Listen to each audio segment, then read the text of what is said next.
সোজা সীমানা অতিক্রম করে প্রবেশ করা একটা আলাদা কনসেপ্ট। তো এইগুলো হলো গল্প। সার্জিক্যাল স্ট্রাইক, ঘুষকে মারুঙ্গা, সোজা সীমানা অতিক্রম করে প্রবেশ করা একটা আলাদা কনসেপ্ট। তো এইগুলো হলো গল্প। সার্জিক্যাল স্ট্রাইক, ঘুষকে মারুঙ্গা, সোজা সীমানা অতিক্রম করে প্রবেশ করা একটা আলাদা কনসেপ্ট। তো এইগুলো হলো গল্প। সার্জিক্যাল স্ট্রাইক, ঘুষকে মারুঙ্গা। হ্যাঁ, ট্রেন কি সার্জিক্যাল স্ট্রাইক হতে যাচ্ছে? জয়পুরের কাছে করা হচ্ছে যে সপ্তশক্তি কামান নিয়ে পাক বর্ডারে যুদ্ধ প্রস্তুতি এরকম একটা ছবি দেখা যাচ্ছে। দেখুন, সার্জিক্যাল স্ট্রাইক করতে তো কামানে এই বর্ডারে কামানের দরকার পড়ে না। সার্জিক্যাল স্ট্রাইক তো পাকিস্তানের অভ্যন্তরে গিয়ে কাউকে মেরে আসে, তার জন্যে বর্ডারে কামান রাখার কোনো প্রয়োজন কখনো হয়নি। সার্জিক্যাল স্ট্রাইক একটা আলাদা কনসেপ্ট, এয়ার স্ট্রাইক একটা আলাদা কনসেপ্ট, সোজা সীমানা অতিক্রম করে প্রবেশ করা একটা আলাদা কনসেপ্ট। তো এইগুলো হলো গল্প। সার্জিক্যাল স্ট্রাইক, ঘুষকে মারুঙ্গা, কারুঙ্গা, ও কারুঙ্গা।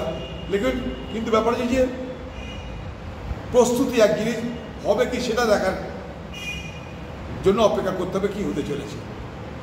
এখন মাপামাপি চলছে, দেখাদেখি চলছে, কি করা যায় তা নিয়ে আলোচনা চলছে। বিশ্বের বাজারে ভারতবর্ষের অবস্থানটাকে ব্যাখ্যা করার মধ্য দিয়ে পাকিস্তানকে ক্রমশ বিচ্ছিন্ন করবার চেষ্টা চলছে। একটা লড়াই, একটা দেশের বিরুদ্ধে একটা লড়াই অনেক কিছু বিষয় থাকে। একটা থাকে ডিপ্লোম্যাটিক, যেটা ভারত সরকার করতে হবে, থাকে মিলিটারি, থাকে সাপ্লাই এবং সাপোর্ট। যেমন মনে করুন, পাকিস্তানে যখন ইন্দিরা গান্ধীর আমলে যখন যুদ্ধটা হয়েছিল, তখন আমেরিকা বিরোধিতা করেছিল। আমেরিকা পাকিস্তানের পক্ষে ছিল, রাশিয়া আমাদের পক্ষে ছিল। ইন্দিরা গান্ধীকে আমেরিকা ভয় দেখাতে চেয়েছিল তাদের নৌবহর, 7 ফ্লিট দেখিয়ে, নৌবহর দেখিয়ে যে তুমি পিছিয়ে হটে যাও। কিন্তু ইন্দিরা গান্ধী বলেছিল না, আমি পিছিয়ে হটবো না। তার জন্য সেদিনও সারা বিশ্ব জুড়ে এই যে ডিপ্লোম্যাটিক অ্যাক্টিভিটি, এটা আমাদের করতে হয়েছিল, আজও সেটা করতে হচ্ছে। তাহলে একটা যুদ্ধের অনেক দিক আছে। একটা যে ইকোনমিক্যাল, বর্ডার বন্ধ করে দেওয়া হচ্ছে, মিলিটারি, সেনাবাহিনীর মোতায়েন, ডিপ্লোম্যাটিক, কূটনৈতিক, এগুলো করার পর তারপরে বোঝা যাবে যে কখন কিভাবে আমাদের দেশ প্রতিশোধ নিচ্ছে।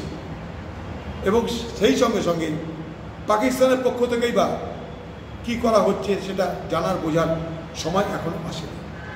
প্রস্তুতি হয়তো চলছে, সব তো খবর বাইরের লোক জানতে পারে না। কিন্তু আমরা চাই, ভারতবর্ষের মানুষ চাই, যথাযোগ্য জবাব হোক, অপরাধীদের শাস্তি হোক এবং ভারত নামক দেশটাকে আরও শক্তিশালী এবং নিরাপদ করে তোলা হোক। কিন্তু কোনো কারণে আমরা দেশের মধ্যে আভ্যন্তরীণ বিভাজনে, আভ্যন্তরীণ দ্বন্দ্বে যেন আমরা বিভাজিত না হই, এটা দেখার দায়িত্বও কিন্তু রাষ্ট্রের এবং আমাদের সকলের। কাশ্মীরে যারা পাথর ছুটত তারাই আজ ইনসানিয়াত দেখাচ্ছে। সন্ত্রাস বিরোধী প্রতিবাদ, বন্ধ, উদ্ধার কাজ, সেবার কাজে কাশ্মীরবাসী। 370 বিলুপ্তির পরে এই ছবি কি বদলে যাওয়া কাশ্মীরের ছবি? কাশ্মীরের মানুষ শুধু নয়, কাশ্মীরের মসজিদ থেকে পর্যন্ত প্রতিবাদে সামিল হওয়ার আহ্বান করা হয়েছিল, যেটা কাশ্মীরের ইতিহাসে কখনো হয়েছে বলে আমার জানা নাই।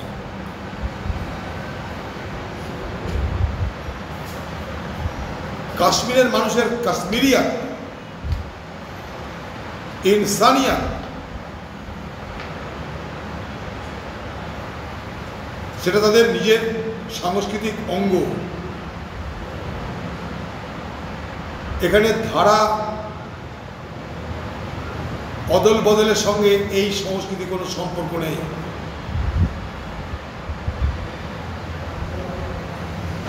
এত কিছুর পরেও যেখানে সেই উপত্যকার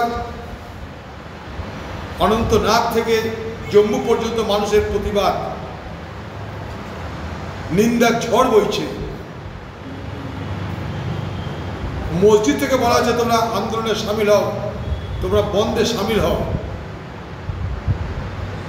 এত সুযোগ থাকা সত্ত্বেও, এত সমর্থন থাকা সত্ত্বেও কেন আমরা এই পর্যটকদের বাঁচাতে পারলাম না, আজকে সব থেকে বড় এখানে প্রশ্ন। আমি সেদিনও বলেছি, আজও বলছি, গুলি বন্দুক রাইফেল দিয়ে টেররিস্টদের সঙ্গে লড়াই করা নিশ্চয়ই প্রয়োজনীয়তা আছে, তা নাহলে লড়াই হবে কি করে? কিন্তু কাশ্মীরের স্থানীয় মানুষের সমর্থন না পেলে এই সন্ত্রাসবাদীদের বিরুদ্ধে মোকাবেলা করতে বারবার সমস্যা তৈরি হবে। আমরা যত রোবটের কথা বলি, স্যাটেলাইটের কথা বলি, থার্মাল ইমেজের কথা বলি, ভারতবর্ষের গোয়েন্দা দপ্তর সবসময় মনে করে, গোয়েন্দা ভাবনা সবসময় মনে করে হিউম্যান ইন্টেলিজেন্স, অর্থাৎ মানুষের দেওয়া তথ্য তার উপরে কোনো তথ্য হতে পারে না। কাশ্মীরের নানা কারণে এই মানুষের দেওয়া তথ্যের ভাণ্ডার সংকুচিত হয়েছে। এই মানুষের দেওয়া তথ্যের উপর নির্ভর করেই ভারত সরকার প্রথমে জানতে পেরেছিল অটল বিহারী বাজপেয়ীর আমলে যে কার্গিলে পাকিস্তানের সেনা প্রবেশ করে ঘাঁটি গেড়ে বসে আছে। সরকার জানতে পারেনি, সেখানকার ভেড়া পালকরা, পশুপালকরা তারা দেখেছিল কার্গিলে সন্ত্রাসবাদী পাকিস্তানের জঙ্গিরা, পাকিস্তানের ফৌজ সেখানটায় ঘাঁটি গেড়েছে। সেই খবর তারা দিয়েছিল ভারত সরকারের জম্মু কাশ্মীরের সামরিক বাহিনীকে। তবেই কিন্তু কার্গিলের যুদ্ধ, তবেই কিন্তু কার্গিল দখল হয়েছিল। কার্গিল, দ্রাস, বাতালিক সর্বত্র এইভাবেই পাকিস্তানের সেনাবাহিনী প্রবেশ করে অবস্থান করছিল। সেদিন সম্ভব হয়েছিল কেন? তার কারণ সেদিন হিউম্যান ইন্টেলিজেন্স অর্থাৎ মানুষের দেওয়া তথ্য পরিবেশন করা হতো বা জানিয়ে দেওয়া হতো। আজকে আমি মনে করি এই বৈষম্যের যে ঘটনা, সেই ঘটনা হয়তো ঘটতো না যদি মানুষের দেওয়া তথ্যের যে স্রোত, মানুষের দেওয়া তথ্যের যে সরবরাহ, সেটা যদি চালু থাকতো। ঠিক একই ঘটনা ঘটছে জম্মুতেও। সেখানেও কিন্তু একটা শ্রেণীর মানুষ ক্ষুব্ধ হয়ে আছে, যারা স্থানীয় মানুষ, যারা মনে করছে তারা বঞ্চিত হয়ে আছে, যেটাকে সাধারণত বকড়েওয়ালা বলা হয়। তাদের তথ্য কিন্তু কাজে লাগতো সামরিক বাহিনী। আজ খবর পাচ্ছি আমরা যে জম্মু সেক্টরে সেই সমস্ত বকড়েওয়ালারা তাদের দেওয়া তথ্যের সরবরাহ কমে যাচ্ছে। ফলে আতঙ্কবাদী যারা, সন্ত্রাসবাদী যারা, তারা সামরিক বাহিনীর উপরে হামলা করবার সুযোগ পাচ্ছে। সোজা সীমানা অতিক্রম করে প্রবেশ করা একটা আলাদা কনসেপ্ট। তো এইগুলো হলো গল্প, সার্জিক্যাল স্ট্রাইক, ঘুষকে মারুঙ্গা, এ কারুঙ্গা, ও কারুঙ্গা, লেকিন কিন্তু ব্যাপারে